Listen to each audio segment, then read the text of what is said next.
الشاہد الغائب، میرا پیغام آگے پہنچاؤ۔ تو اب جب ہم نے پہنچانا ہے تو ہم نے تو کرنا ہے، عمل ہے یا نہیں، کرنا تو ہے، اچھا عمل ہے یا برا عمل ہے، کرنا ہے۔ پھر دوسری بات یہ ہے، پتہ نہیں کس کی تو فعل اللہ تعالیٰ ہماری بھی بخشش کر دے، جنت میں لوگ جا رہے ہوں گے اور ادھر مجرم کھڑے ہوں گے، جہنم والے کھڑے ہوں گے، تو جنت میں لوگ جا رہے ہوں گے، تو جہنم کی صفوں میں سے ایک آدمی کہے گا بھائی صاحب، ایک جنتی تو بھائی صاحب، تو وہ کھڑا ہو جائے گا، آپ نے مجھے پہچانا؟ کہے گا نہیں۔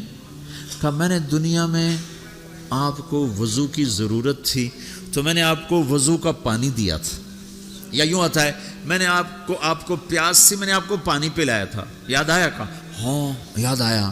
کہا دیکھو میری جہنم کا فیصلہ ہو گیا ہے، میری سفارش تو کر دو۔ تو وہ کہے گا یا اللہ، یہ تیرے اس بندے نے میرے اوپر ایک احسان کیا ہے، مجھے یاد دلایا ہے، میرا جی نہیں چاہ رہا کہ میں اس کے بغیر جنت میں جاؤں، اللہ اس سے بھی میرے ساتھ کر دے۔ تو اللہ فرمائے گا چل تو لے جا، تیرے پیچھے اس کو بھی کر دیتا ہوں، ٹھیک ہے۔ میری تبلیغ مردود ہو گئی، آپ کی تبلیغ مردود ہو گئی، آپ کھڑے ہو گئے مجرموں کے صف میں، آپ کے طفیل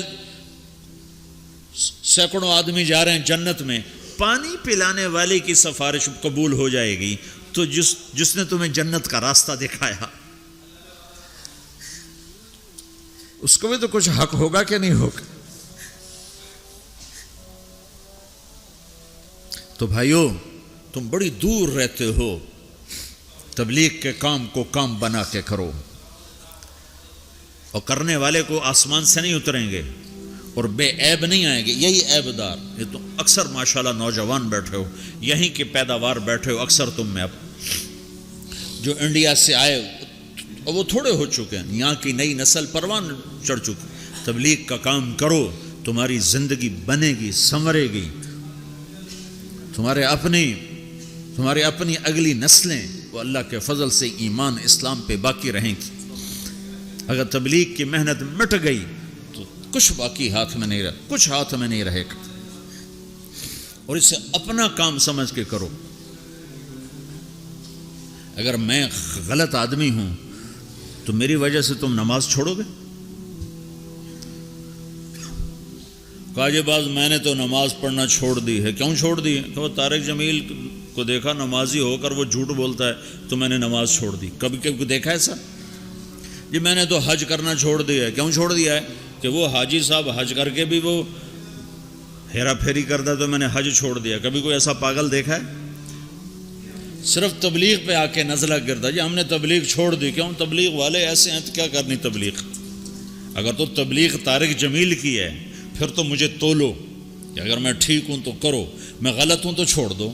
لیکن جب تبلیغ بھی اسی رب کا حکم ہے جس نے نماز کا حکم دیا، تبلیغ اسی رب کا حکم ہے جس نے روزے کا حکم دیا، تبلیغ اسی نبی کا امر ہے جس نے ہمیں شریعت دی ہے، تو مجھے کرنا ہے۔ سارے تبلیغ والے برے ہوں مجھے کرنا ہے، سارے تبلیغ والے اچھے ہوں مجھے کرنا ہے، سارے مسلمان کوئی اچھے ہیں، اکثریت تو بروں کی ہے، تو ہم کلمہ بھی چھوڑ دیں، پھر اسلام بھی چھوڑ دیں کہ مسلمان بہت برے ہیں اسلام چھوڑ دو۔ میں مطلب یہ دعویٰ تو نہیں کرتا ہوں، ہدایت اللہ کے ہاتھ میں ہے۔ جتنے بیرون ملک گئے مسلمان، اگر ان کے اخلاق ہوتے میرے نبی والے تو اسلام یوں پھیلتا جیسے صبح صادق کی روشنی پھیلتا۔ تو ہماری بد اخلاقی نے ہمیں تباہ کر دی۔ تو کسی کی برائی سے حکم تھوڑا چھوڑا جاتا ہے۔ میرے برے ہونے سے تم مدرسے پڑھنا چھوڑ دو گے، علم چھوڑ دو گے؟ مولوی بڑے خراب ہوتے ہیں، علم ہی چھوڑو۔ نمازی بڑے خراب ہیں، داڑھی والے دیکھو داڑھی رکھ کے جھوٹ بول، لہٰذا داڑھی منڈا دو۔ تو اب تو تم نے دو گناہ کر دی، ایک جھوٹ بولنے کا، ایک داڑھی منڈانے کا۔ چونکہ جھوٹ بولنے کا تعلق داڑھی سے نہیں ہے، جھوٹ بولنے کا تعلق شریعت سے ہے۔ شریعت میں جھوٹ بولنا حرام ہے۔ تو بھائیو، تبلیغ کا کام ہر مسلمان کے اسی طرح ذمہ ہے جیسے نماز ذمہ ہے، روزہ ذمہ ہے، حج ذمہ ہے، زکوٰۃ ذمہ ہے، ایسی تبلیغ بھی ذمہ ہے کہ اپنے دین کو بھی باقی رکھو، اپنے دین کو بھی کی حفاظت کرو اور اوروں تک بھی پہنچو۔ پتہ نہیں کتنے لوگ تمہاری وجہ سے ہدایت پہ آ جائیں گے۔ ایک دفعہ جنید جمشید میرے سامنے بیٹھا اور اتنا رویا کہ اس کی ساری یہ داڑھی نا تر ہو گئی، اس کے منہ سے تھوک نکل یہ ساری داڑھی گندی ہو گئی اور آنسو بہ اور کبھی ایسے گرے کبھی ایسے گرے، میرے سامنے بیٹھا، کبھی یوں گرے اور کہے مولوی صاحب میں تیرا احسان نہیں اتار سکتا، تمہیں نہیں خبر تم نے مجھے کہاں سے نکالا، میں تیرا احسان نہیں اتار سکتا، میں تیرا احسان نہیں اتار سکتا، میں تیرا احسان نہیں اتار سکتا، تمہیں نہیں خبر تم نے مجھے کہاں سے نکالا، اور روتے روتے ادھر گرے، مجھے کیا خبر وہ کیا کرتا تھا۔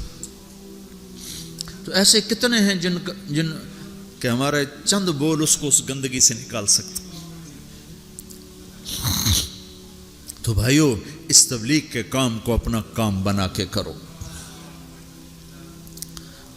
اس کو کسی کے ساتھ مت جوڑو کہ وہ برا ہے تبلیغ چھوڑ دو، وہ اچھا ہے تبلیغ کرو، اور یہ صرف علماء کریں ہم نہیں کریں گے، نہیں سب نے کرنا ہے۔ اس وقت اللہ کی غیبی مدد تبلیغ کے ساتھ اور اللہ کا ہدایت کا نظام تبلیغ کے ساتھ چل رہا ہے، باقی جتنی دین کی محنتیں محدود ہیں، بڑھ نہیں سکتی۔ میں خود 10 مدرسے چلاتا ہوں لیکن محدود ہیں، 1000 سے اوپر میں لڑکے نہیں داخل کر سکتا، میرے پاس 1000 کی گنجائش، اس سے زیادہ کی نہیں۔ میں کہتا بھائی جاؤ کسی اور مدرسے میں جاؤ، میرے پاس گنجائش کوئی نہیں ہے۔ تبلیغ ایک ایسی محنت ہے جس کا کوئی کنارہ ہی کوئی نہیں، بحر نا کنار ہے، نہ گہرائی کا پتہ ہے، نہ لمبائی کا پتہ ہے، نہ چوڑائی کا پتہ ہے۔ چوروں کے پاس بھی جاؤ، ڈاکوؤں کے پاس بھی جاؤ، زانیوں کے پاس بھی جاؤ، شرابیوں کے پاس بھی جاؤ۔ ہمارے علاقے میں ایک وہ طوائفوں کا اڈا ہے، وہاں پہنچ گئے، طوائفوں کو جمع کیا، انہوں نے میں نے بیان کیا، تو اس میں کوئی 10-12 لڑکیوں نے توبہ کی جو ناچنے کے لیے دبئی آتی تھی۔ اگلے دن ایک لڑکی تو اڈا چھوڑ کے بھاگ گئی اور اپنے رشتہ داروں کے پاس چلی گئی کہ مجھے پناہ دو، میں اس گندے کام سے توبہ کر چکی ہوں۔ 3 دن کے بعد ایک لڑکی میرے گھر پہنچ گئی، میرے گھر، فوزیہ اس کا نام، کہ مولانا میری جان بچاؤ، میرے بھائیوں نے مار کے مجھے میرا سر پھاڑ دیا ہے، وہ کہتے ہیں تمہیں یہی کام کرنا ہے، ہمیں روٹی کما کے دو، اور میں نے ان سے کہا ہے میرے ٹکڑے ٹکڑے کر دو، میں یہ گندا کام نہیں کروں۔